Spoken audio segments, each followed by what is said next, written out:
Direct News TV. June 26, 2024. Russia-Ukraine War, List of Key Events, Day 853. Here is the situation on Thursday, June 27, 2024. Fighting. Ukrainian President Volodymyr Zelensky visited soldiers defending the eastern front line region of Donetsk and introduced Brigadier General Andriy Hnatov, the new Joint Forces commander. Hnatov's main tasks include preserving as many fighters' lives as possible while pushing back invading Russian forces, Zelensky said in a video. The clip was recorded in front of the sign for Pokrovsk, where 5 people were killed and dozens injured in Russian attacks earlier this week.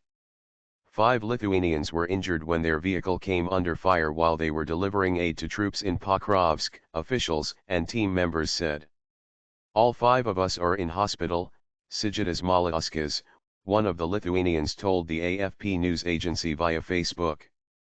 One of the volunteers had a leg amputated, a colleague said.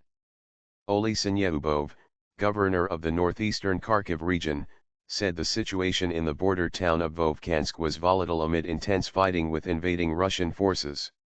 He said several dozen Russian soldiers were blocked inside an industrial facility in the town, and that Moscow was also using aircraft to attack Vovkhansk, which is about 5 kilometers, 3 miles, from the border.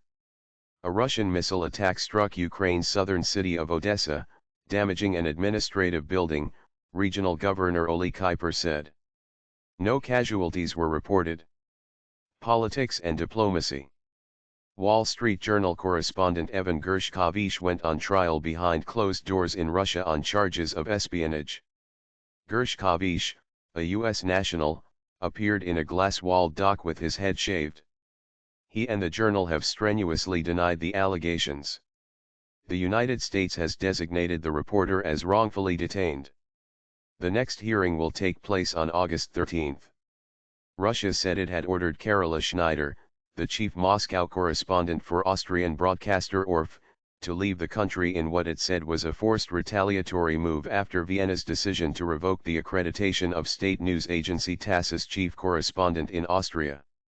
The European Union announced sanctions against Belarus to close the biggest loophole of our sanctions regime against Russia, the EU presidency said in a statement.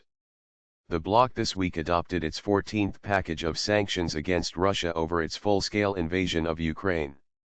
The U.S. Justice Department said it charged 22-year-old Russian Amin Timovixtigel with conspiring to hack and destroy computer systems and data in Ukraine and allied countries, including the U.S., and announced a $10 million reward for information on his whereabouts. NATO selected Dutch Prime Minister Mark Rutte as the organization's next Secretary-General, taking over from Jens Stoltenberg. Rutte, who is a staunch supporter of Ukraine, will start his new role on October 1.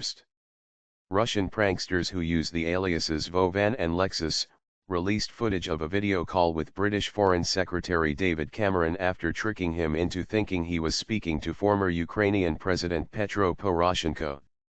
The Foreign Ministry did not comment on the video's authenticity but acknowledged earlier this month that the call had taken place.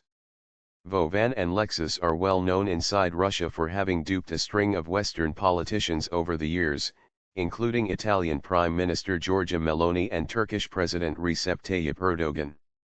Weapons. The EU is expected to sign a security agreement with President Zelensky on Thursday. The agreement will lay out the EU's commitment to help Ukraine in 9 areas of security and defense policy, including arms deliveries, military training, defense industry cooperation and demining, according to a draft seen by the Reuters news agency. My name is Kingsley. Please like, share, subscribe and hit that notification bell so you can be the first to be notified whenever we post. You won't regret it.